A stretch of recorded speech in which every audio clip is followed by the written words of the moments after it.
Вештачко око. Човекот се поправил самиот себе си.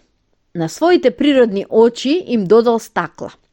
Со тоа очите почнале подобро да гледаат, а човечката физиономија добила таков длабокомислен израз каков што никогаш немало ни едно животно. Од очилата водел прав пат кон уште подобри вештачки очи, со помошта на кој човекот за прв пат можел да види дотогаш невидливи предмети. Луѓето се обиделе да постават едно стакло пред друго. Се утврдило дека низ две стакла се гледа подобро отколку низ едно. Првиот човек што го сторил тоа веројатно бил Роџер Бекон, оксфордски калугер и голем природонаучник. Во својата книга Големо дело тој пишувал: ако телото низ кое гледаме не е рамно, тогаш не е сеедно дали е тоа испупчено или излабено. Можеме да го направиме така што она што е големо да не изгледа смалено и обратно она што е мало да не изгледа зголемено. Она што е далеку блиску, невидливото видливо. Ние сме во состојба да го направиме тоа дури и со сонцето и месечината и звездите да изгледаат како да се спуштени пониско. А уште многу такви работи што научените луѓе не би ги верувале. Во времето на Роџер Бекон во 18 век се разбира, неучени луѓе имало многу повеќе отколку учени. Зарем е тогаш чудно што Бекон поради неговите чуда, а тоа не е подбив, штом тој се осмелил да го симне сонцето од небо, го прогласиле за магесник и го фрлиле во затвор каде што останал речиси се до својата смрт. Изминале уште 300 години додека Беконовите испитувања доведоа до изработка на првите телескопи и микроскопи. Еве што пишува англичанецот Томас Дикс во книгата што е печатена во 1571 година. Татко ми, за време на напорните експерименти и испитувања, на кои јас присуствувам, умееше со правилно поставени стакла да види предмети што беа далеку, да чита надписи и да брои парчиња што ги фрлаа за таа цел на земја некои негови пријатели, како и да каже што станува на далечина од 7 мили. Очигледно е дека таткото на Дикс, како и Бекон, држал стакло во рацете. Тоа било исто така незгодно како што било незгодно да се држат и очилата во рацете. Но телескопот и микроскопот не можеш да ги ставиш на нос дури ни на најдолг нос. За телескопот и микроскопот освен стакла било неопходно уште едно многу едноставно предмече. Цевка. Стаклото морало да се стави во цевка што се извлекувала. Кој го пронашал телескопот? Јансен или Липерхеј? Прочитав во една книга дека и микроскопот и телескопот ги измолил холанѓанецот Јансен. А во друга се вели микроскопот го измислил Јансен, а телескопот Липерхеј. Која од овие две книги е во право? За да го разберам тоа, почнав да чепкам по стари книги. И еве што пронајдов. Вилјам Борел, дански пратеник на францускиот двор, во своите спомени пишува: се родив и израснав во Мидбург, главен град на Зеланд. Во соседната куќа живееше мајстор што правеше очила, Ханс Јенсен. Јас го познавав неговиот син Захарие и често уште како дете одев во неговиот дуќан. Овој Ханс и неговиот син Захарие, како што чув, го изработиле првиот микроскоп и му го подариле на австрискиот надвојвода Алберт, гувернер на Белгија. Кога во 1619 година бев пратеник во Англија, Корнелиус Дребел, човек што беше упатен во многу природни науки и му беше наставник по математика на Јаков I, инаку мој познат, ми го покажа оној ист инструмент кој надвојводата му го подарил на Дребел, а кој го изработил Захарije. Тој немаше, како денеска, кус дурбин, туку дурбинот беше долг 1 стопало и пол. Широк 2 палца во радиус, изработен од позлатен метал. Дурбинот го носеа 3 бакарни делфини. Основата му беше од црно дрво и кружен облик. На овој круг се ставаа мали предметчиња и ние ги гледавме низ дурбинот зголемени на чудесен начин. Многу подоцна, Захарија Јансен, по долги испитувања, направи долг телескоп за звезди. Кога во странство допреа гласовите на овој изум, еден странец допатувал во Мидлбург и запрашал каде се наоѓа дукенот на мајсторот што прави очила. Нему погрешно му го покажале дукенот на мајсторот Липерхеј. По прашањата што му ги поставувал странецот, Липерхеј како бистар човек можел да ја свати конструкцијата на инструментот и така научил да прави телескопи. Тој станал општо признаен пронајдувач на тие телескопи, но грешката брзо се открила зашто Дребел, кога се вратил во Холандија, навратил во Јансеновата работилница и купил од него телескоп.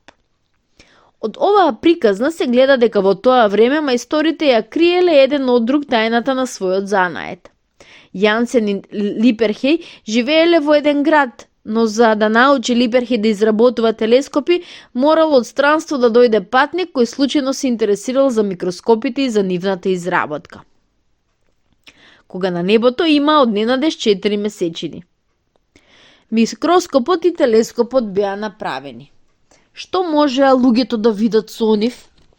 Французинот Детард пишува во својот дневник дека на 12 ноември 1614 година во Фиренца го посетил прочуениот научник Галилеј. Го нашол болен в кревет. На масата имало наредени некои труби. Галилеј му покажал на Детард дурбин за наблюдување на најмали предметчиња. Со овој дурбин, рекол Галилеј, видов болви што изгледаа големи како јагнења и се увери во тоа дека тие влакнести се влакнести и дека имаат многу остри канџи со кои може да скокаат, а при тоа да не паднат дури ни од стаклото.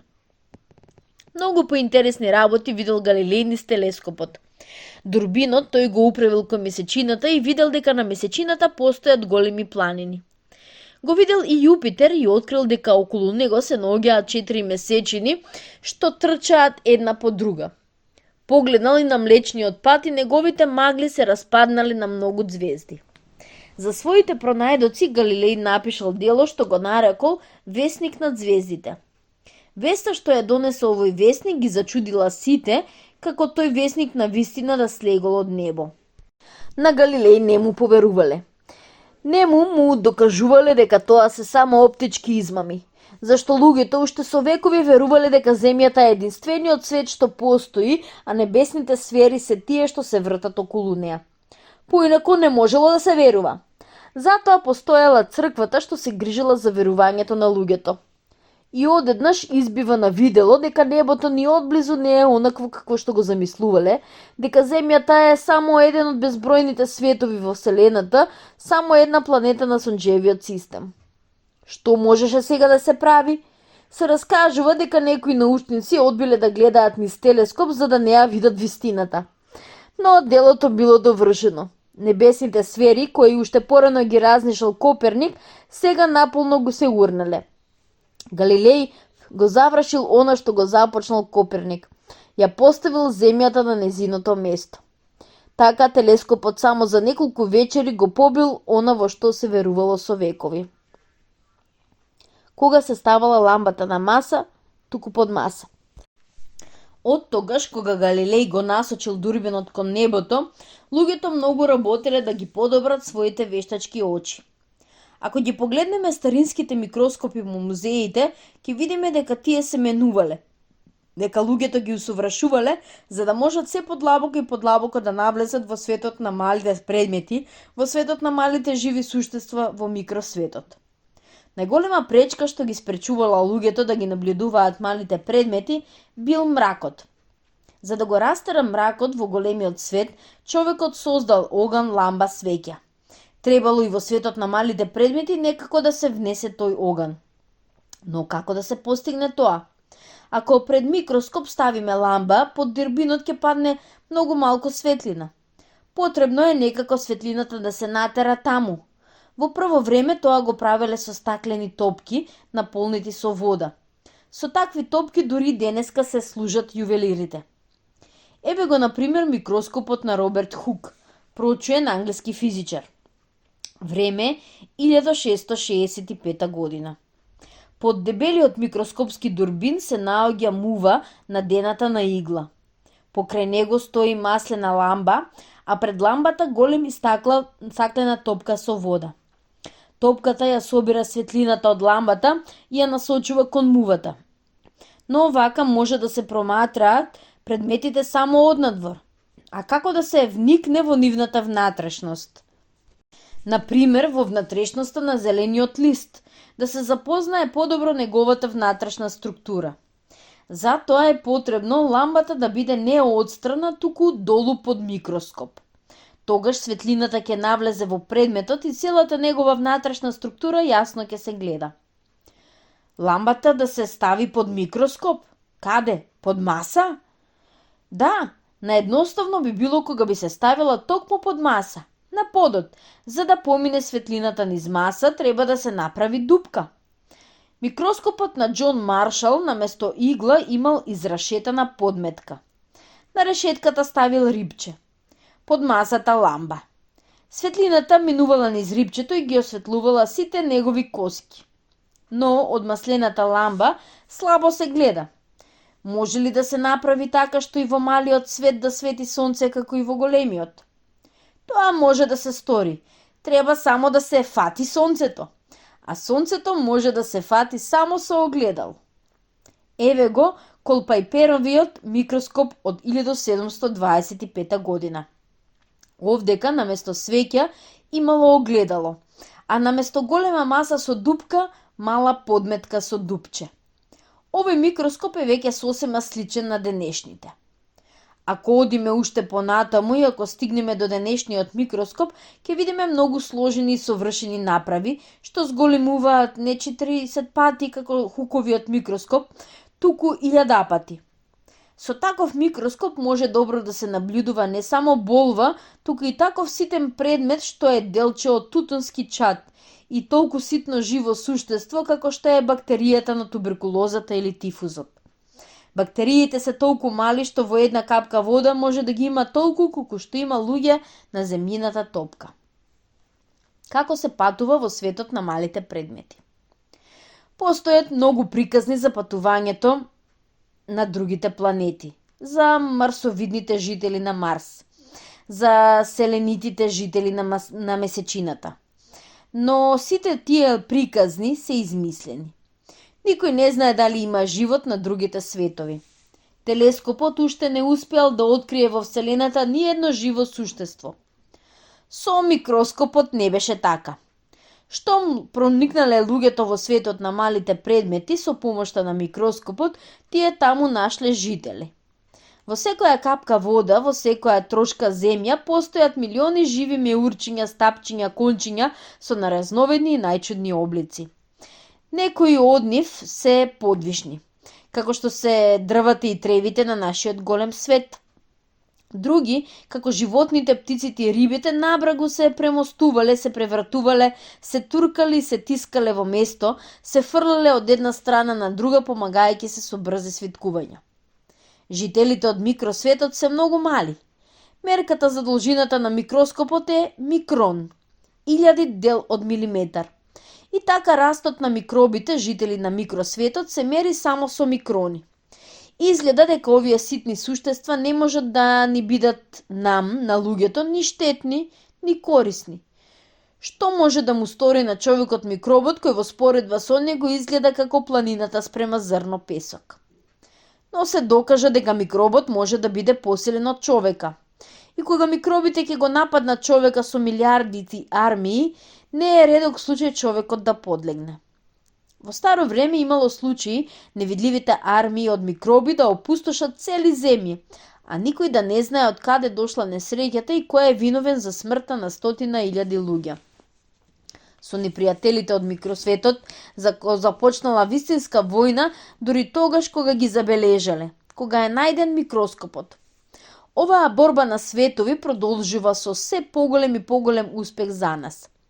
Денеска веќе човекот знае за најразновидните средства да ги убива микробите, неговите непријатели, и обратно да ги намножува микробите кои што му се пријатели.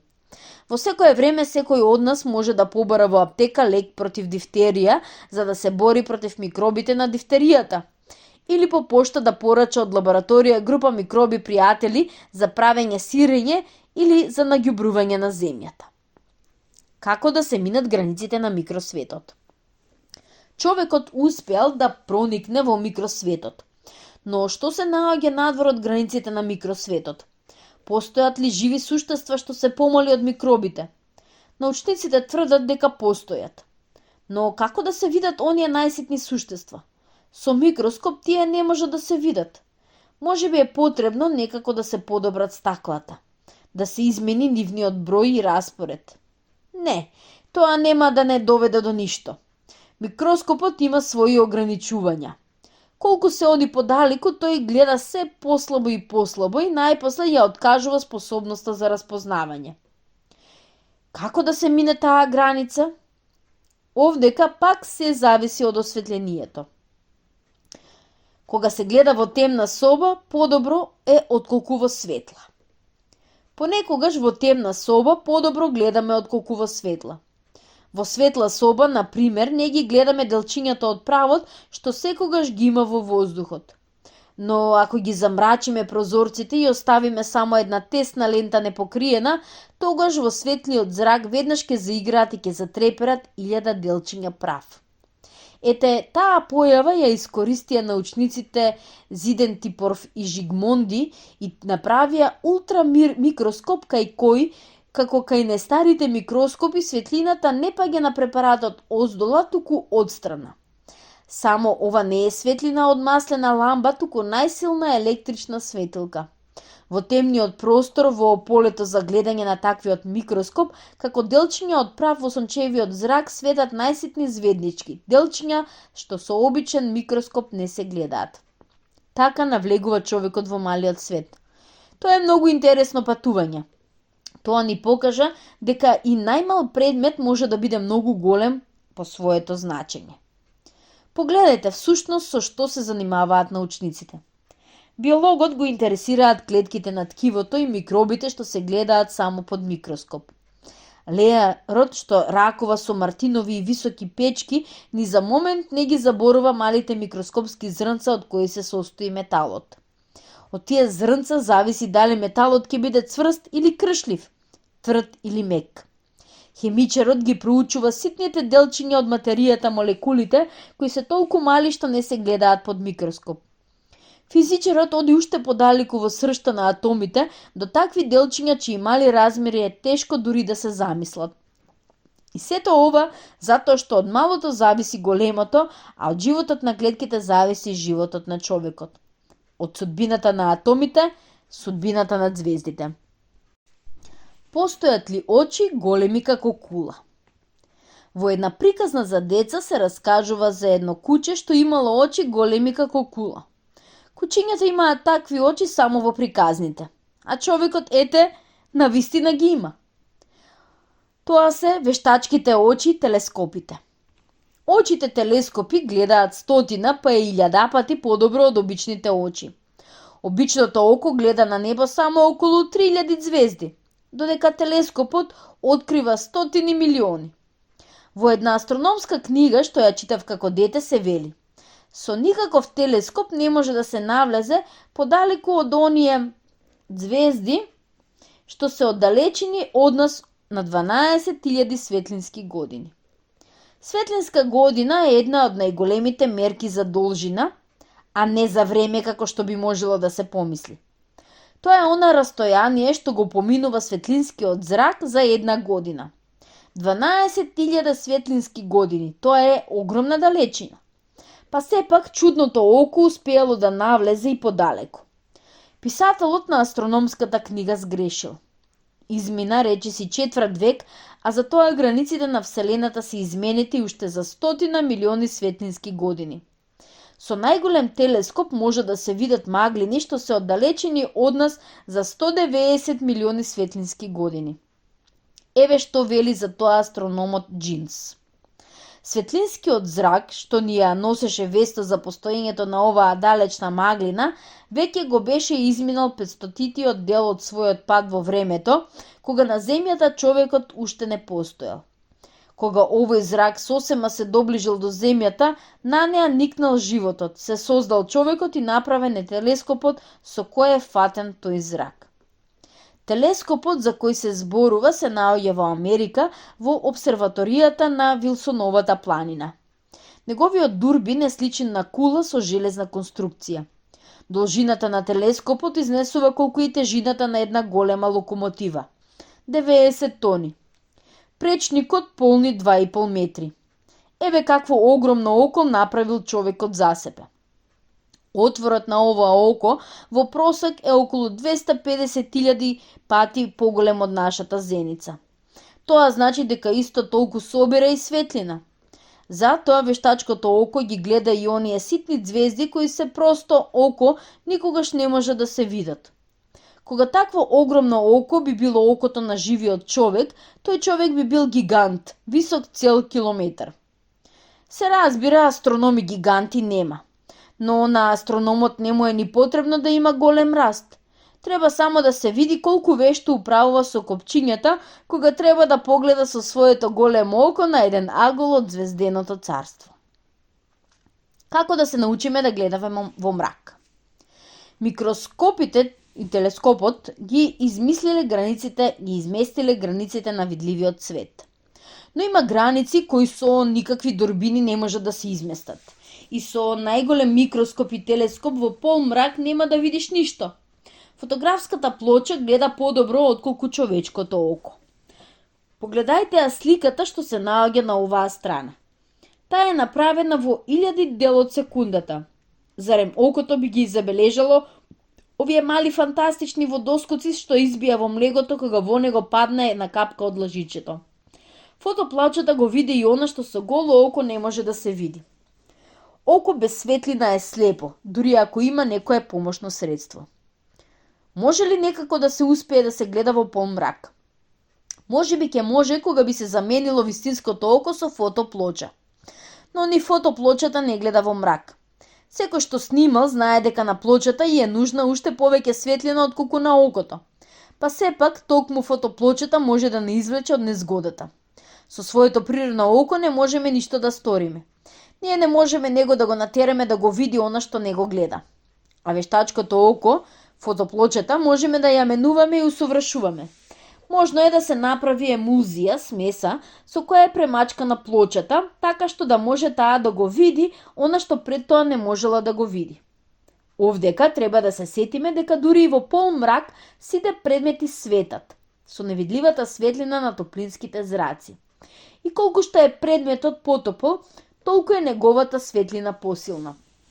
Предметот што е усвитен почнува да свети со видлива светлина, а инфрацрвените зраци уште повеќе ги заселуваат црвените.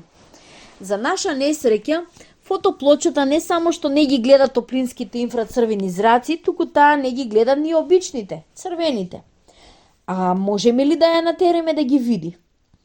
Во 1880 година научникот Ебнеј успеал да направи таква плоча што ги гледала и црвените, и топлинските, и инфрацрвените зраци. Но подоцна, кога се обидел уште еднаш да направи таква плоча, ништо не излегло. Што станало всушност? Веројатно во емулзијата случајно дошла некоја примеса што ја осветлила плочата. Но какви биле тие примеси? Ебнеј тоа не го знаел и никако не можел да го разбере.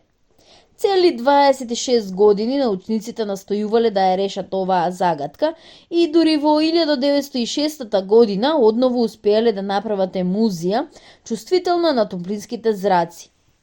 На човечкото око му се отворила нова област од зраци, која е 2 пати поголема од областа на видливиот свет. Се обиделе да снимаат. И што добиле? Светот во мрак. Осветлен само со инфрацрвени зраци, воопшто не прилегал на светот што го гледаме при дневната светлина. Кога црното станува бело. Се обиделе луѓето да снимат црнец во мрак. На фотографијата тој излегол бел. Како е тоа можно црн црнец, а при тоа уште во мрак на фотографијата да излезе бел? Тоа изгледало неверојатно. Меѓутоа, токму така излегува ако за снимање се земе плоча, што е чувствителна на топлинските и инфрацрвени зраци. Тоа е разбирливо. Човечкото тело е топло, а се што е топло излегува на таква слика светло. Се обиделе под топлинските зраци да снимат разни предмети и се покажало дека ниеден не изгледал онака како на обичната фотографија. Тревата, лисијата и дрвјата не излегуваат темни, туку бели, а светлиот песок на патот црн. Тенекиените покриви излегуваат светли, а куќите за живење исто така светли. Празните куќи, например магазините, се темни, зашто магазините не се затоплуваат, а тоа значи дека испуштаат помалку топлински зраци. Наеднаш една иста куќа, едни катови изгледуваат светли, а други темни, значи дека на тие катови луѓето немаат дрва или слабо ложат. Лицата на луѓето што се снимени во мрак излегуваат многу чудни. Вегите црни и очите црни, устата и носот бели.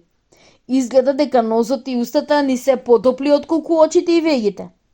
Од авион го снимиле Лондон за време на густа магла.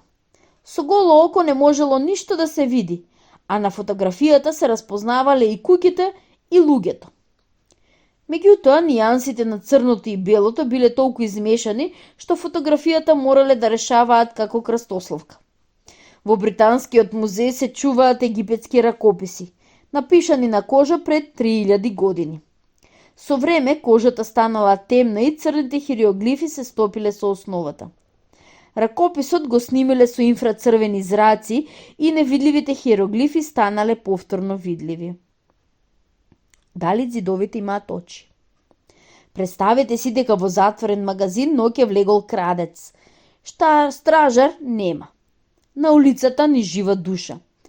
А одеднаш во магазинот екнува такво звонење поради кое на крадецот не му останува ништо друго освен да избега што побрзо. Кој кренал аларм? Кој го видел крадецот? Го виделе ѕидовите. Постојат веќе такви ѕидови што гледаат. И тоа не само ѕидови, туку и врати. Патник оди на станица со куфери во обете раце. Се доближува до вратата, рацете му се зафатени, не може да ја отвори вратата. Но вратата го видела и самата ширум се отвора пред него, а кога патникот ќе мине, таа се затвора. Потоа, прозорци што гледаат. Има веќе и такви дуќани кај кои излозите сами палат осветление штом ќе го видат минувачот. Тука, сакаш неќеш, ќе запреш и ќе погледаш. Како се направени овие ѕидови, врати и прозорци што може да гледаат?